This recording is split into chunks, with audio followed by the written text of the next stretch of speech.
Mi dijeron que mi manera de existir estaba prohibida en su mundo. Esas no fueron las palabras exactas, por supuesto. Las palabras exactas fueron más cortesas, más afiladas, envueltas en el falso terciopelo de la condescendencia profesional.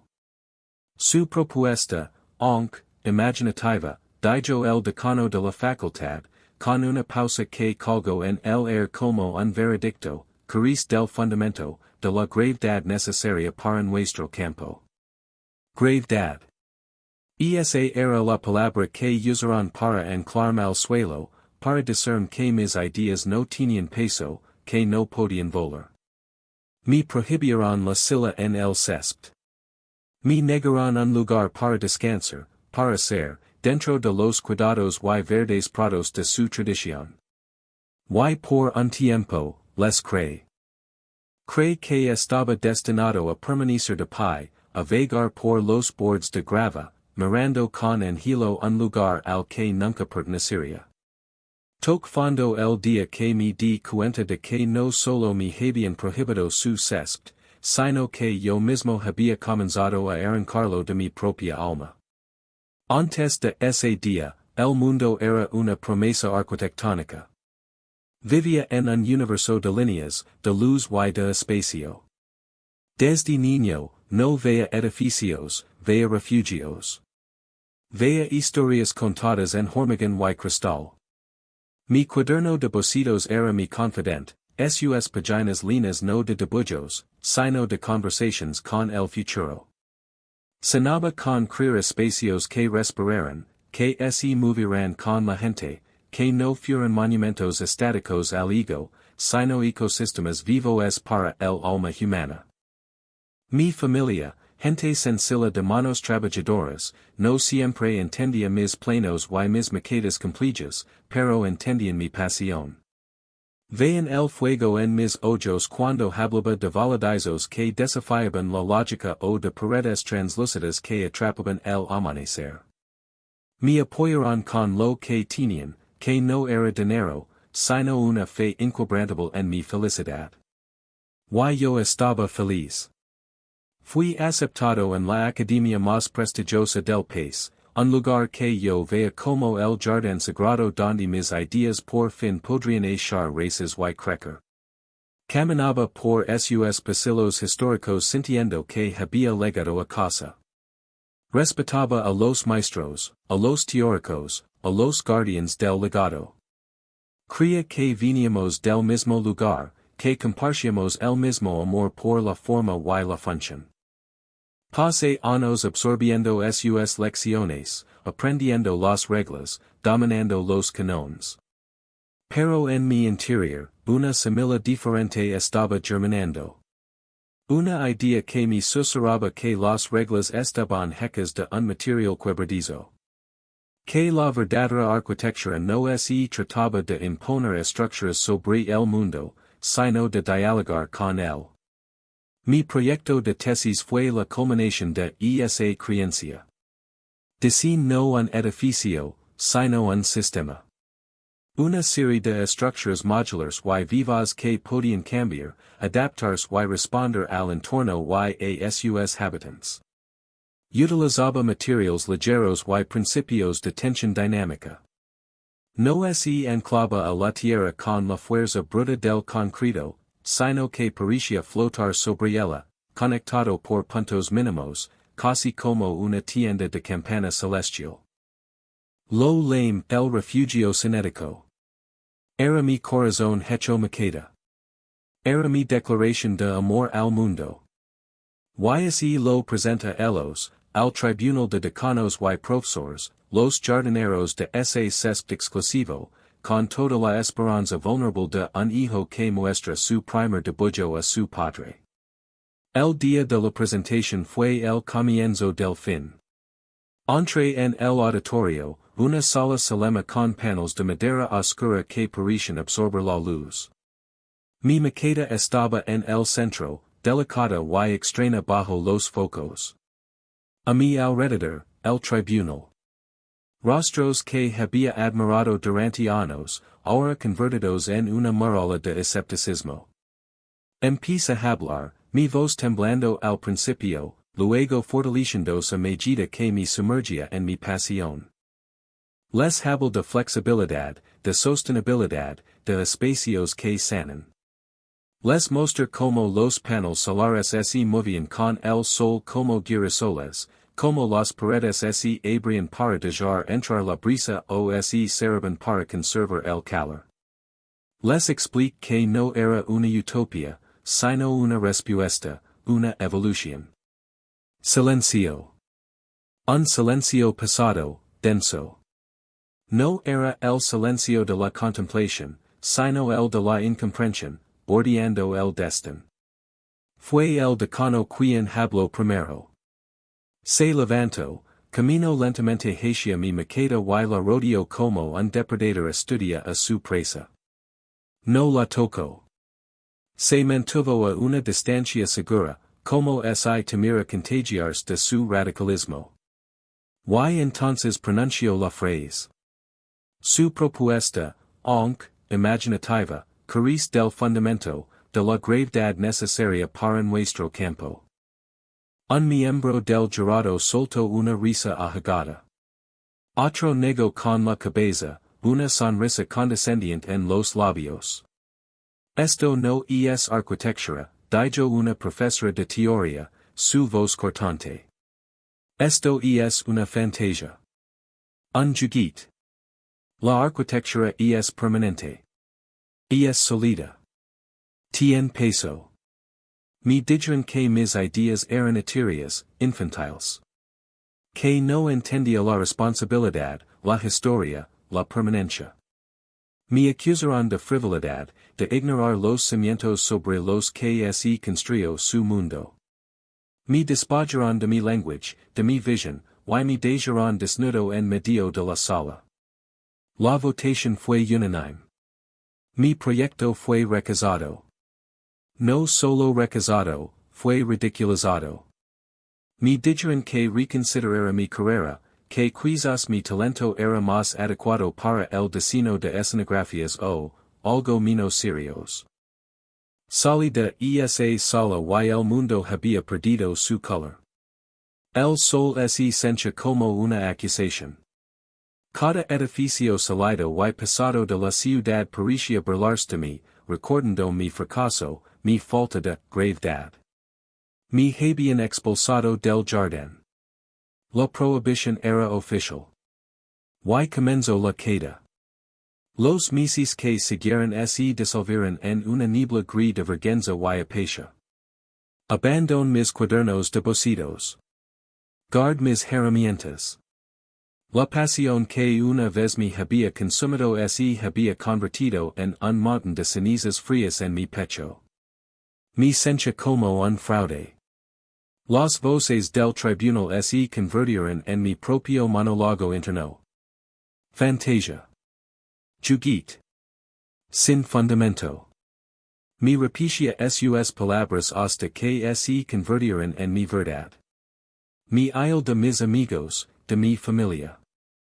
No podía soportar la mirada de decepción en sus ojos, aunque probablemente solo existiera en mi cabeza. Cada llamada telefónica era una tortura, cada pregunta sobre mi futuro, una puñalada. Dejé de mirar hacia arriba, a los cielos y a las copas de los árboles, donde antes encontraba inspiración. Mi mirada estaba fija en el asfalto, en las grietas del pavimento. Me sentía pesado, irónicamente. Había absorbido toda la gravedad que ellos exigían, y ahora me aplastaba.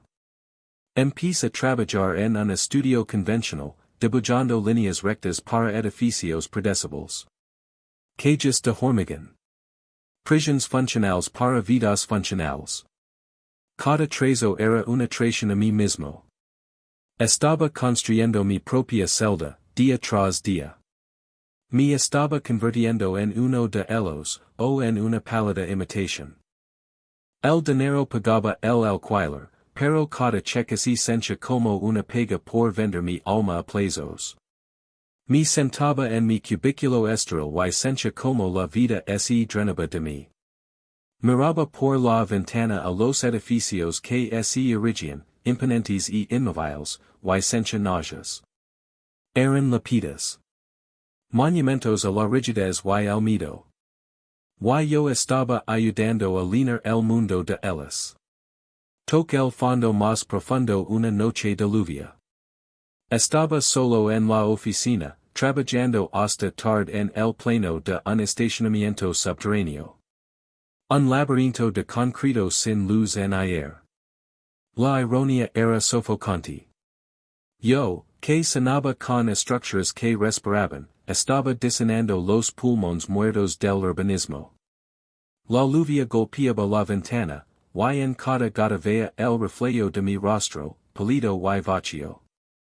Y entonces, me rompí. No de una manera dramática. Fue un quiebra silencioso. Dejé caer el lápiz. Se deslizó de la mesa y cayó al suelo, pero no hizo ruido, o quizás yo ya no podía oír nada más que el zumbido de mi propia desesperación. Apoyé la cabeza en el escritorio, sobre los planos fríos y sin vida, y lor por el niño que dibujaba mundos imposibles, por el joven lleno de esperanza, por el arquitecto que nunca sería. Lor porque les había dado la razón. Había aceptado su prohibición. Había dejado que me convencieran de que no había lugar para mí. En ese momento, en lo más bajo, en la oscuridad de esa oficina sin alma, me di cuenta de que moriría ali si no hacía algo. No una muerte física, sino una muerte del espíritu, que es infinitamente peor. Esa noche no dormí. Volví a mi pequeño apartamento y, por primera vez en meses, sac la maqueta de mi refugio cinético de su caja. Estaba polvorienta y una de los países se había roto. La mayor durante horas, a la luz de una única lámpara. Era frágil, imperfecta. Era una fantasía. Pero era mía. Y entonces record algo que un viejo carpintero me dijo una vez, cuando yo era un niño y lucaba por encajar una paisa de madera. Si la madera no quiere ir por ahi, me dijo con su voz rasposa, no la fuerces. No luches contra el suelo. Encuentra la manera de que flotar. La palabra resonó en el silencio de mi apartamento. Flotar. YSI el problema no era mi falta de gravedad. YSI el problema era su exceso de ella. YSI mi propósito no era echar races en su tierra, sino aprender a levitar por encima de ella. Esa fue la chispa. Una idea minúscula, casi invisible en la inmensidad de mi desesperación, pero se incendió. No se trataba de conseguir su aprobación. Nunca se trató de eso. Se trataba de ser fiel a mi propia visión, incluso si nadie más en el mundo podía verla. Se trataba de construir mi propio césped, uno que no necesitara suelo. Al día siguiente, renuncié a mi trabajo. Entré en la oficina, dejé mi carta de renuncia en el escritorio de mi jefe y salí sin mirar atrás. Sentí un terror absoluto, pero también una ligereza que no había sentido en años. No tenía un plan. No tenía dinero. Solo tenía esa chispa. Empecé de nuevo, desde cero. Pero esta vez, no estaba tratando de encajar. Estaba tratando de creer. Convertí mi apartamento en un taller. Las paredes se llenaron de bocitos, de ecuaciones, de manifiestos. Ley sobre biología, sobre ingeniería aeroespacial, sobre las estructuras de las telas de araña y los nidos de los pájaros. Busco la sabiduría no en los pesados tomos de la arquitectura tradicional, sino en la inteligencia ligera y eficiente de la naturaleza. Empecé a experimentar con materiales reciclados, con polimeros flexibles, con tejidos inteligentes. Mi trabajo es converso en mi obsesión, pero una obsesión sana, que me alimentaba en lugar de consumir. Hubo innumerables fracasos. Estructuras que se derrumbaban. Materials que no resistían. Días en los que la duda volvía a llamar a la puerta. Pero algo había cambiado. Ya no veía los fracasos como veredictos, sino como datos. Cada era me enseñaba algo, me acercaba un paso más a la solución. Para sobrevivir, acepto trabajos pequeños y extraños. Diseño una carpa para un festival de música, un invernadero para un jardín comunitario, una instalación de arte temporal en un parque. Eran proyectos humildes, ignorados por el mundo de la alta arquitectura, pero para mí eran laboratorios. En cada uno de ellos, probaba mis ideas a pequeña escala. Aprendí a usar la tensión para crear fuerza, a usar la ligereza para crear refugio. Descubrí que la gente respondía a mis espacios. Se sentían libres en ellos, no intimidados. Se movían, jugaban, descansaban. Mis estructuras no eran monumentos, eran experiencias. Empecé a documentar todo en un blog, compartiendo mis precisos, mis fracasos y mis descubrimientos. No esperaba que nadie lo leyera, pero era una forma de ordenar mis pensamientos. Poco a poco, una pequeña comunidad empezó a formarse a mi alrededor. Otros arquitectos jóvenes, diseñadores, artistas, ingenieros que también se sentían como extraños. No éramos muchos, pero compartíamos un lenguaje. Eran los imans, las fuerzas invisibles que empezaban a sostenerme. Me empujaban y tiraban de mí, manteniéndome en equilibrio. Juntos, empezamos a desarrollar un nuevo concepto, la arquitectura levitaria. Una filosofía basada en la ligereza, la adaptabilidad y la simbiosis con el entorno. No era una rebelión contra lo antiguo, sino una evolución más allá de ello. Estábamos construyendo nuestro sistema de levitación, no con imans físicos, sino con los campos magnéticos de la colaboración, la innovación y una voluntad compartida de crear un mundo mejor. El punto de inflexión llegó a través de una convocatoria inesperada. Una ciudad costera, devastada recientemente por un huracán, buscaba soluciones de vivienda temporales, rápidas y resilientes. Los grandes estudios propusieron contenedores y prefabricados de hormigón. Soluciones pesadas, lentas, costosas. Recordando mi fracaso, casi no me presento. Pero mi pequeña comunidad me animó. Esto es para lo que naciste, me dijeron.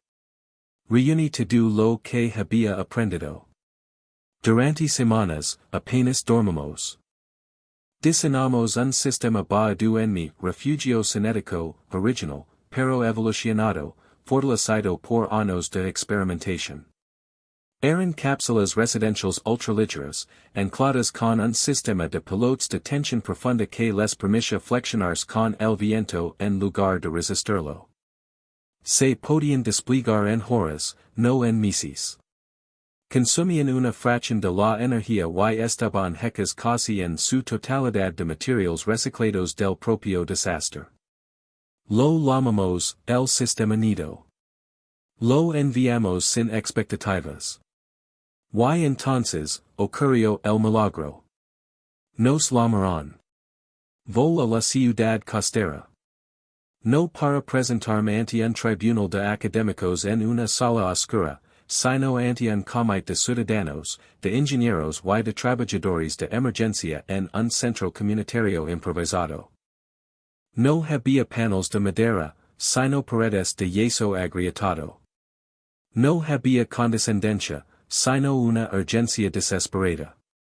Cuando present nuestro sistema, nadie se rió. Vieron las simulaciones de viento, los datos de eficiencia energética, la velocidad de montaje. Vieron los bocetos de familias viviendo en espacios llenos de luz, seguros y dignos. Vayron una solución. Vayron esperanza. Ganemos el contrato. Fue el momento más surrealista de mi vida. De repente, teníamos los recursos para construir a gran escala. Nuestro pequeño taller se convirtió en una colmena de actividad febril. El trabajo fue brutalmente duro, pero cada día estaba lleno de un propósito que nunca antes había conocido. Y luego el día del clímax. El día de la redención. No fue en una galería de arte ni en una revista de arquitectura. Fue en una playa de arena barrida por el viento, bajo un cielo gris que amenazaba con más lluvia. El primer prototipo a escala real de una unidad del sistema nido estaba terminado. Se alzaba sobre la arena, no como un bloque pesado y imponente, sino como una criatura orgánica y elegante. Parecía flotar sobre el suelo, conectado por sus delgados pero increíblemente fuertes cables de tensión. Su piel translúcida captaba la poca luz del día y la convertía en un brillo cálido en su interior. Era hermoso. Era real. Estaba allí, una pequeña multitud de periodistas locales, trabajadores de la ciudad y algunas de las familias que pronto vivirían en estas estructuras. Y entre ellos, sin que yo lo supiera, estaba él. El decano. Al parecer, un canal de noticias nacional lo había invitado como experto para comentar sobre los esfuerzos de reconstrucción. No me vio al principio. Lo observé desde la distancia mientras se acercaba a mi creación. Lo rodeó, igual que había hecho con mi maqueta años atrás. Pero esta vez, su expresión no era de desdén. Era de pura y absoluta confusión. Se acercó y, con una vacilación que me pareció que duró una eternidad, tocó la superficie de la estructura. La palpó, como para asegurarse de que era real. Nuestros ojos se encontraron. No había triunfo en mi mirada, ni vencer. Solo una calma profunda. El camino hacia mí, abriéndose paso entre la gente. Su rostro, que yo recordaba como una máscara de autoridad inexpugnable, ahora parecía viejo y cansado. Usted, comenzó, su voz apenas un susurro. Usted lo hizo. Realmente lo hizo. No supo que más decir. No había nada que decir. Mi victoria no consistía en sus palabras de validación. Mi victoria era la estructura que se erigia detrás de él. Era el zumbido de la actividad en nuestro alrededor. Era la mirada de esperanza en los rostros de las personas que habían perdido todo. Mi redención no fue que él admitiera que estaba equivocado. Mi redención fue darme cuenta de que su opinión nunca había importado. Yo no necesitaba un lugar en su césped. Había aprendido a levitar. Esa experiencia me enseñó la lección más profunda de mi vida. Las limitaciones que encontramos a menudo no están en el mundo, sino en las definiciones que aceptamos de él. Nos dicen que debemos ser pesados para ser seriosos, que debemos estar anclados para ser estables, que debemos encajar en los espacios existentes para pertenecer. Pero la verdadera fuerza no siempre reside en la gravedad. A veces, reside en la ligereza, en la capacidad de adaptarse, de flexionarse, de flotar por encima del terreno que otros han definido para nosotros. El rechazo que una vez casi me destruye se convirtió en el mayor regalo que he recibido. Me obligó a abandonar el camino trazado y a abrir mi propia senda en el cielo. Me liberó de la necesidad de aprobación y me dio la libertad de la creación auténtica. Así que, si alguna vez te encuentras frente a un prado al que te prohíben entrar, si alguna vez te dicen que tu forma de ser, de sonar o de creer no tiene cabida, no gastes tu energía tratando de derribar la vala. No luches por un pequeño pedazo de su suelo.